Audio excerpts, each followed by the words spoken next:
me, and Consuelo stood among them as the American. Wouldn't it be hilarious, Winston Churchill muttered beside her, May, if we all just started dancing? Right now? Complete chaos. I've always wanted to see the Archbishop's face if that happened. Consuelo bit her lip to keep from smiling. Churchill always made these ceremonies bearable. She held her posture. She knew the choreography. She bowed at the proper time and retreated in step, and when the king and queen passed by, she lowered her eyes. Around her neck, a collar of diamonds sat like armour, gleaming, suffocating, exquisitely heavy. A gift, a symbol, a leash. I stood beneath cloth of gold, she later wrote, and no one noticed I had disappeared. That evening they dined at the palace. The room was candle-lit and immense. Goblets gleamed, silver clinked. The king complimented the duchess's composure. She bowed her head. No one asked what she had seen. No one asked how it had felt. They asked only if the veil had caught the light. Unlike your snug bed now, where you decide when to sleep and when to rise, every moment of her day was planned, examined, judged. It's hard to imagine that level of constant scrutiny, like living in a museum where you're also an exhibit. That winter, the Marlboroughs journeyed to Russia, drawn by the grandeur of a court that glittered like legend and trembled like warning. St. Petersburg shimmered with snow and suspicion. The streets were wide but windswept, the palaces imposing but hollow. At first glance, it was splendour. At second, strain. At the Winter Palace, Consuelo wore white satin. Her tiara flashed beneath chandeliers. Scarlet footmen stood, sentinel. Mazurkas began. Grand Duke Michael took her hand and laughed when she stumbled. "Never mind," he said. "I'll do the steps." He would be executed 16 years later. At another supper, her seat was left empty. When the Tsar arrived, he filled it. "Russia is not ready for democracy," he told her softly. "We are 200 years behind Europe." He feared his ministers, feared the people, feared giving power long enough for anyone to become dangerous. Then he smiled gently at her with a wink. "I know everything you've done in Russia. The secret police send me reports." Behind the charm, the system watched. At the Hermitage, supper was served among Van Dycks and saints under flickering candlelight. A familiar tune played, Malbrook s'en va en guerre. The Tsar smiled. She smiled back, but unease stirred. Versailles again, she thought. Everything glittered, nothing breathed. Then, in 1903, they were invited to India. Lord Curzon staged the Delhi Durbar like an imperial opera. Gun salutes, gilded elephants, guards, and golden sashes. A palace of tents shimmered in the dust. Each one had its own salon, its own bath, but privacy was fiction. At the Great Ball, Lady Curzon wore a gown embroidered with peacock feathers. They whispered it was bad luck. She died not long after. Consuelo waved to cheering crowds. She smiled in unbearable heat. She dined in splendour while famine-starved children watched from behind palace walls. She had been taught that empire was stability, but now she saw only shadows in the sun. Even the crowns, she wrote, were copies of something lost. At the Purda party, she met Indian princesses behind embroidered screens, luminous, poised, painted like miniatures. But to Consuelo, they felt like butterflies, beautiful, still unable to fly. One morning she joined a falcon hunt at dawn. The sun rose over the plains. The birds soared, unhooded, circling. One could dive at 150 miles per hour. One had flown from Fontainebleau to Malta in a single day. But what she remembered most was this. From a minaret she looked down into darkness. A single firework burst, and beneath it a sea of upturned faces, turbans of every shade, eyes gleaming. Not joy, it was rapture. Then on to Vienna. The city still glittered with operettas and empire. Introduced by Count Mensdorff, Consuelo entered easily. She met Emperor Franz Joseph, small, grave, heavy with grief. On Maundy Thursday, she watched him wash the feet of 12 poor men. The archdukes laid out food. It was whisked away. The gesture remained. The soul was gone. She visited the Spanish riding school, watched a groom catch a horse's waist mid-air so it wouldn't touch the floor. The Viennese laughed. She did too, but she could no longer hear the music. Her hearing had begun to vanish. Not all at once, but like a ballroom filling with fog. The world had not gone silent. It had simply stopped, including her. Vienna, she thought, was a stage. The rituals survived, but the meaning had drained away. When John Singer Sargent arrived at Blenheim to paint her, he was brisk, fidgeting, always smoking. He refused to let her wear pearls, called her neck a tree trunk. Her dress was ivory satin, her posture impeccable. The boys stood beside her. The Duke wore his garter robes.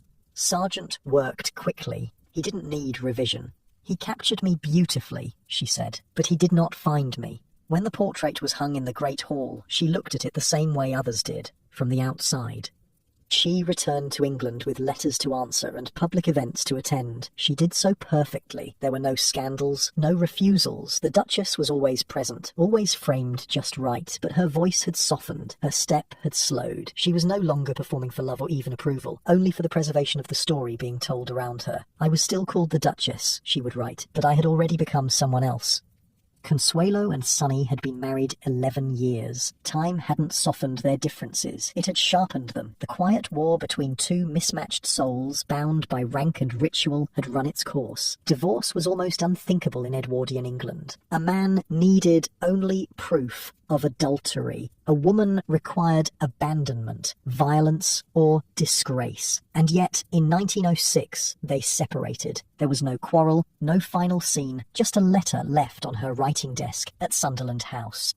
I believe it is time we consider a formal arrangement. There was no cruelty in it, no insult, just the familiar hand of the Duke, measured, precise, and impersonal. The formal end to a marriage that had long since dissolved. Consuelo did not weep. She did not pace the room. She stood at the window overlooking Grosvenor Square and watched the light fall across the pavement as a nursemaid walked two children toward the park. There was no rupture, she would write later, only a removal, as if a painting had been taken down from a wall, leaving the outline faintly visible behind it. Her fingers curled around the curtain. The fire had not been lit. Her breakfast tray did not come. She'd sent the staff away for the morning. For the first time in years, she chose the quiet.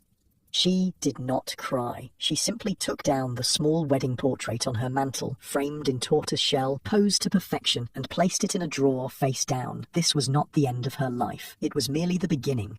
In London, Consuelo's Fridays began to gather those who needed no invitation and bowed to no titles. George Bernard Shaw brought wine. Galsworthy brought opinions. The Webbs came with pamphlets. Yeats with questions. Nancy Astor asked her questions with an eyebrow raised. Lady Cunard arrived with a laugh too loud for her pearls. There were no place cards, no orchestra, no agenda, but conversation. They argued about suffrage and socialism, Irish verse and industrial reform. No one asked about the Duke. No one mentioned Blenheim. They addressed her as Consuelo. Not your Grace, not Madam, just her name. Once, after midnight, as the last guest slipped into the fog, she stood by the empty decanter in the low firelight and thought, "This is what society should feel like, not ceremony, but belonging." Though the court refused to receive separated women, London society came. It was not rebellion, but grace under pressure. But as the music faded and the last applause died, the halls grew quiet again. The children were sent to school. The letters slowed. The echo of the evening lingered, but it was not enough. Not anymore. She had stood on the staircase. Now she needed to climb higher into work that mattered. She found it in Ensley Street. The house smelled of coal, starch, and damp wood. It was a home for the wives of first offenders, women whose husbands had been sent to prison, leaving them behind with children and shame. The church army called it a refuge. Most simply called it temporary. She had come expecting to observe. Instead, a baby was placed in her arms. "He hasn't cried since last week," said one of the matrons, "but he won't sleep either." The child's skin was warm and dry, his limbs stiff. He blinked but did not fuss. She rocked him carefully, awkwardly conscious of her gloves. Consuelo visited the next week, then the week after that. She leased 2 houses. She turned them into sewing rooms, nurseries. The women worked. Their children were cared for. At night, she read them prayers. "We like the Duchess to read to us," one said, "but she always makes us cry." Some clergy approved. Others whispered that she had gone too far, stepping beyond the ornamental bounds of charity into something unsettlingly real. She ignored them. "Mrs. Bellingham, is it true that you once lived in a palace?" a little girl with matchstick arms asked her one evening as she buttoned the child's nightgown. "I did," Consuelo replied. "Was it like in the fairy stories, with golden carriages and servants who bring you anything you want?" Consuelo paused, remembering the cold marble floors, the endless corridors, the silences. "Not quite like the stories," she said. "Sometimes the most beautiful cages are the ones with the strongest bars." The child frowned, not understanding. "Do the princes in the stories ever ask the princesses what they want?" Consuelo asked. The little girl thought hard. "I don't think so." "Exactly," Consuelo smiled. "Real happiness isn't about having someone bring you things. It's about being asked what you want." From charity, she turned to policy. She joined the National Commission on the Declining Birth Rate, the only laywoman among doctors, priests, economists, and eugenicists. Consuelo did not flinch. Beside her sat Dr. Marie Stopes, scandalous, brilliant, unafraid. Her book silenced pulpits. Consuelo sat at the end of the table, perfectly upright, gloved hands folded in her lap. When called upon, she spoke quietly but without hesitation. She described overcrowded tenements, malnourished infants, mothers with no access to medical care. She quoted midwives, school inspectors, and women she had met in the homes. One of the men scoffed. Another, a clergyman known as the gloomy dean, frowned. But then Marie Stopes stood.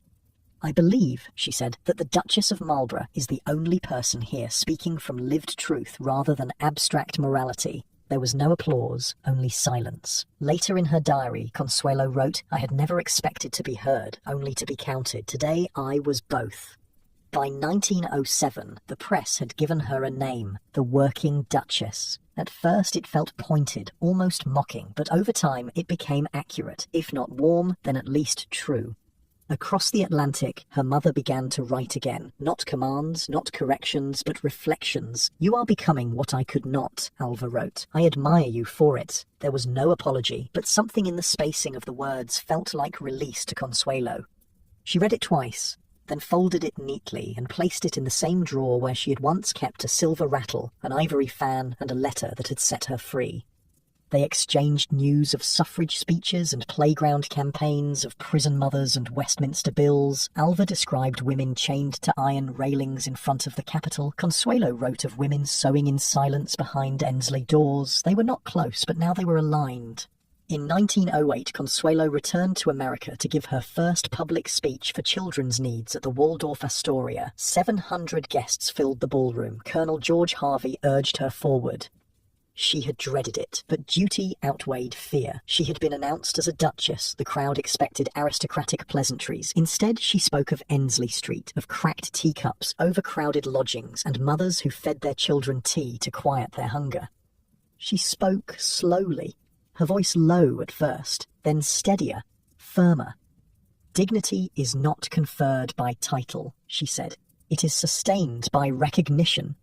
There was a moment's hush at the end, then applause, scattered, then rising, until the room was full of hands and sound. Her marriage had ended, but the silence she'd endured had taught her how to listen, and now she used it to make others heard. She had once been part of a story, now she was beginning to write one.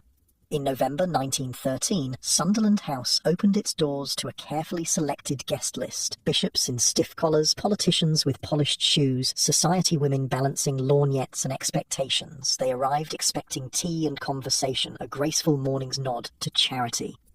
What they encountered was something else entirely. Consuelo Vanderbilt, Duchess of Marlborough, had summoned them not to flatter, but to confront.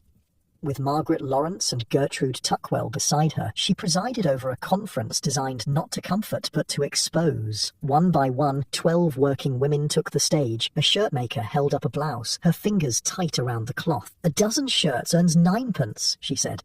Another spoke, voice clear and unflinching. 8 shillings a week. I've never eaten a dinner that cost more than a penny."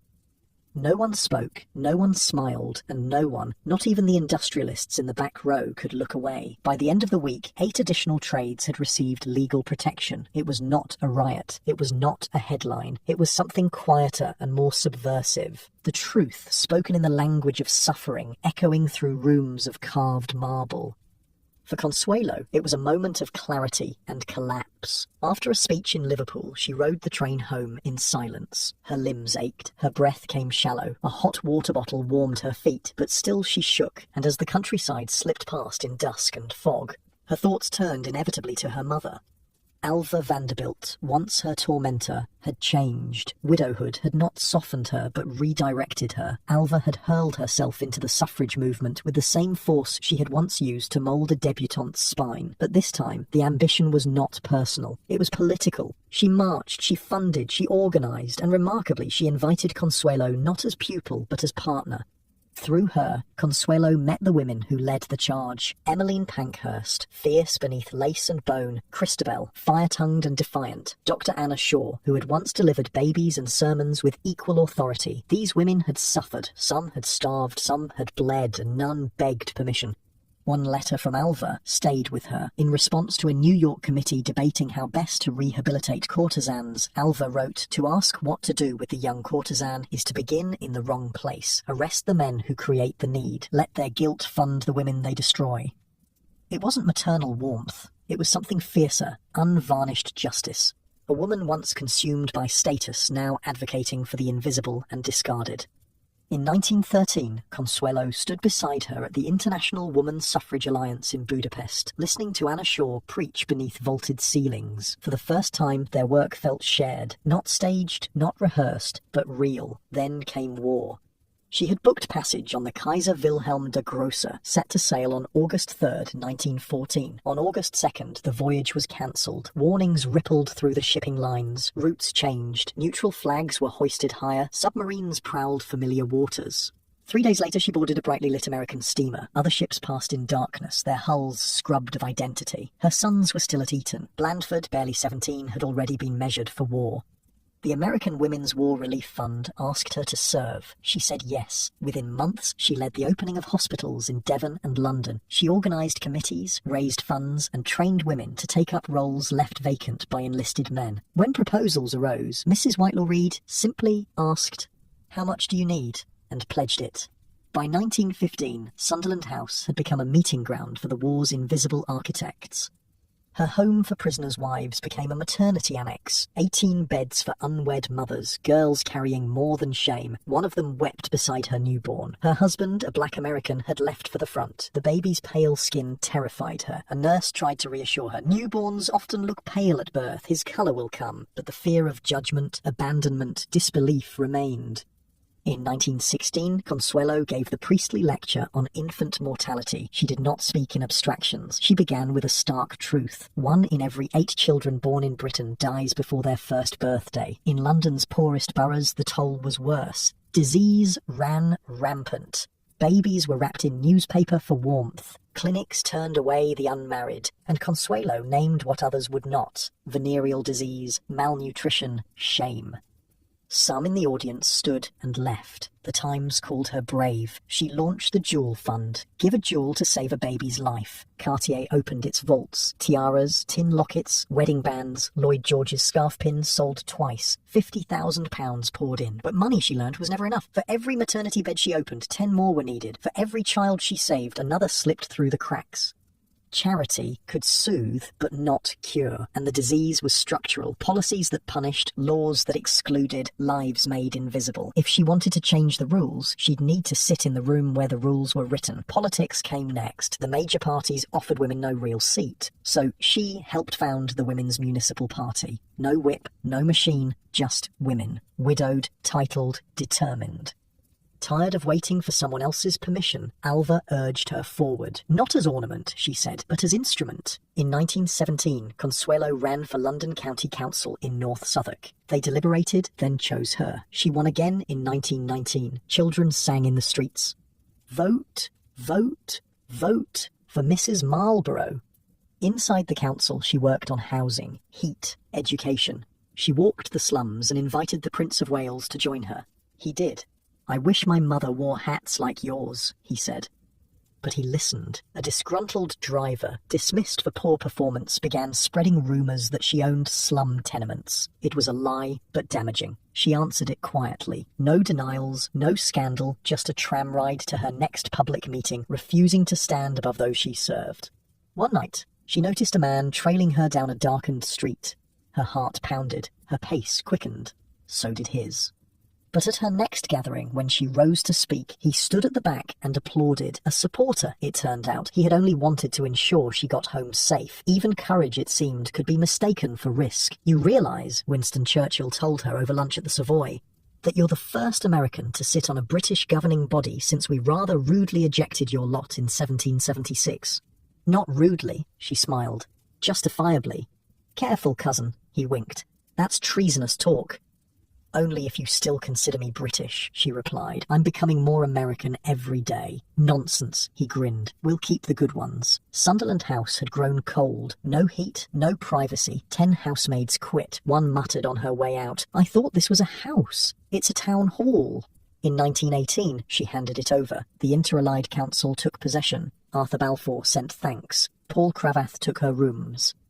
Her sons were scattered across the front. Blandford rode with the cavalry in France. Ivor, barred from combat, served in logistics. Her brothers crossed the Atlantic in navy blue. She wrote them all daily, faithfully, never knowing which letter might be the last. Crowhurst took in wounded officers.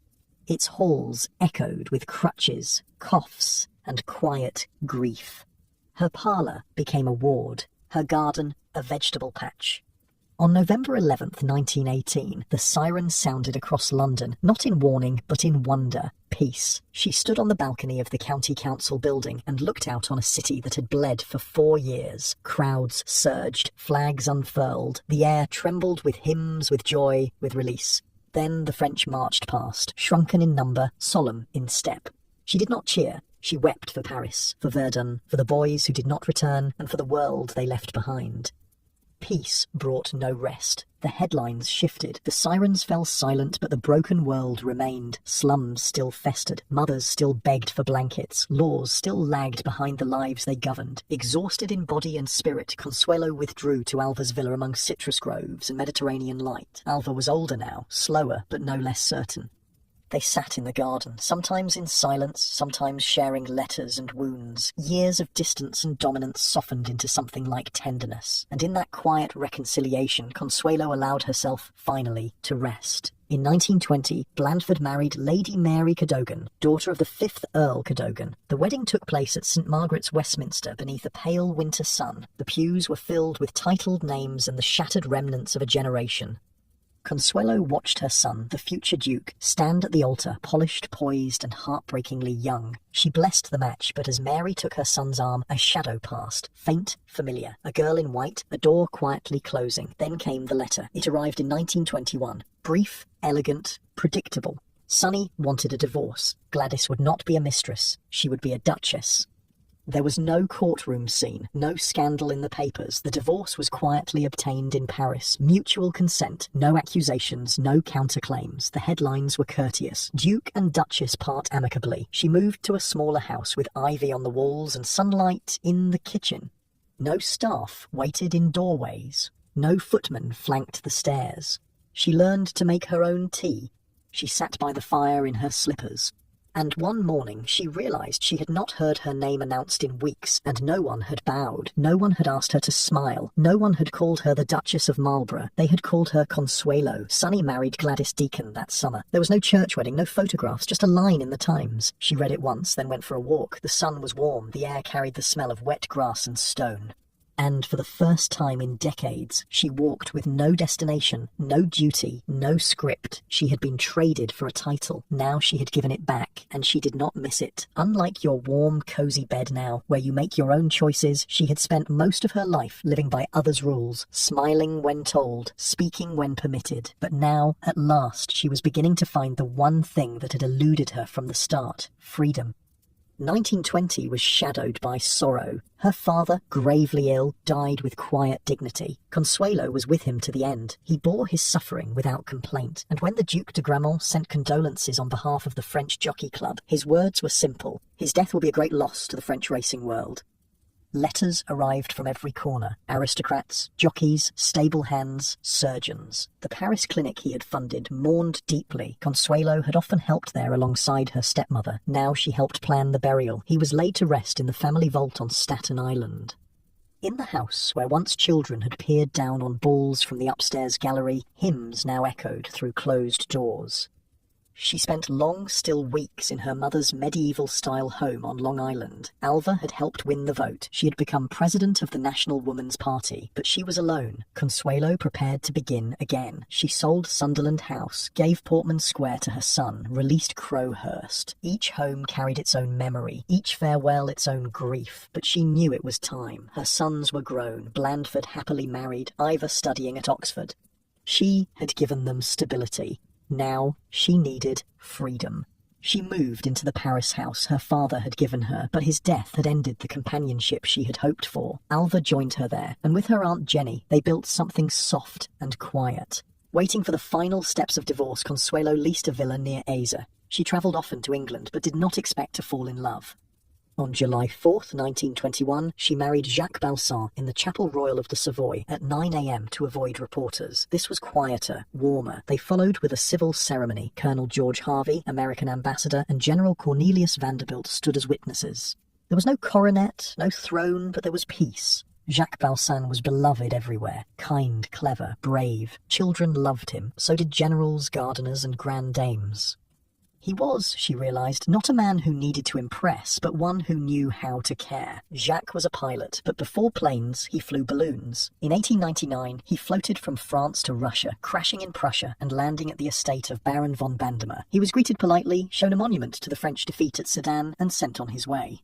He bought his first airplane in 1909 and earned pilot license number 18. In Morocco, he flew reconnaissance against the Moors, risking capture and torture. In 1913, he received the Legion of Honor. In World War I, he scouted during the First Battle of the Marne. Later, with Consuelo's father and Dr. Gros, he helped establish the Lafayette Escadrille, precursor to the American Air Force. They had met years before when she was still a newlywed, and he a dashing guest at Blenheim.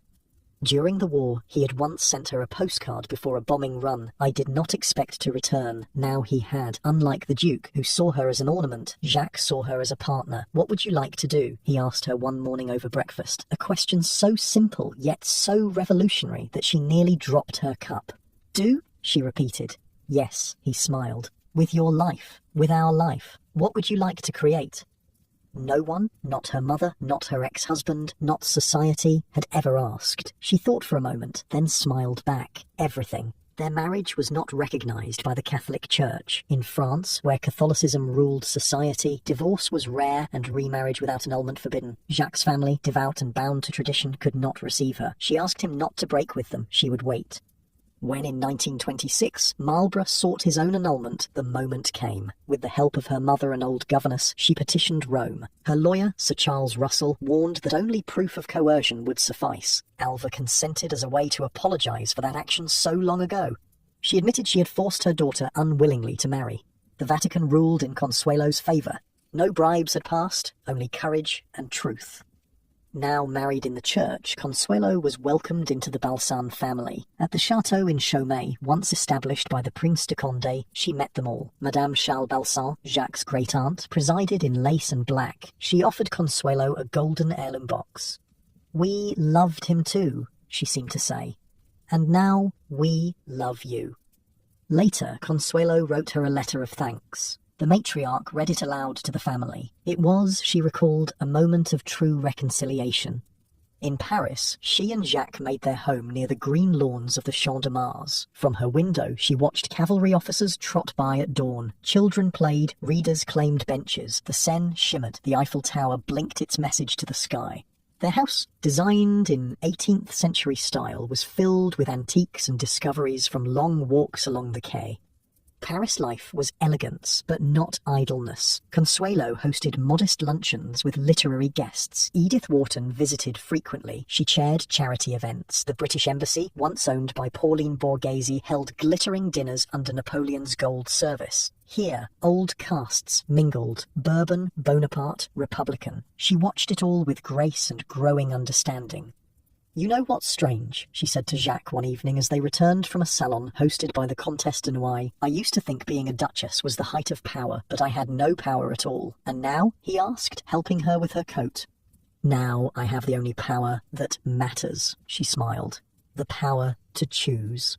In 1926, she was asked to help build a hospital for the middle class, those too proud for charity, too poor for private care. The hilltop site near Suresnes had once belonged to Jean Worth. With Dr. Alexis Carrel and Bernard Flexner, she led the campaign. 360 rooms and a nursing school. Fundraising became fate. Grand Prix dinners, peacock balls, raffles with Fabergé clocks. Musicians clamoured to perform. I was at your benefit concert, an elderly man in worn clothes told her one afternoon as she inspected the hospital's foundation stones. 40 years ago, I cleaned the stables at Blenheim. You probably don't remember me. She studied his face, weathered like bark. You're wrong, Mr. Harrison. You had a border collie named Pitch who followed you everywhere. The man's eyes widened. You remember that?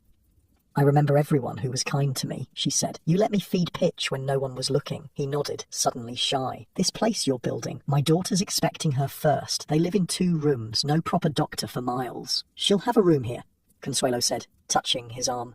The best care we can give. Why though? He asked. Why go to all this trouble for people you don't know? She looked out over the construction site, the men laying foundations in the afternoon sun. Because I spent half my life as decoration, she said. I'd rather spend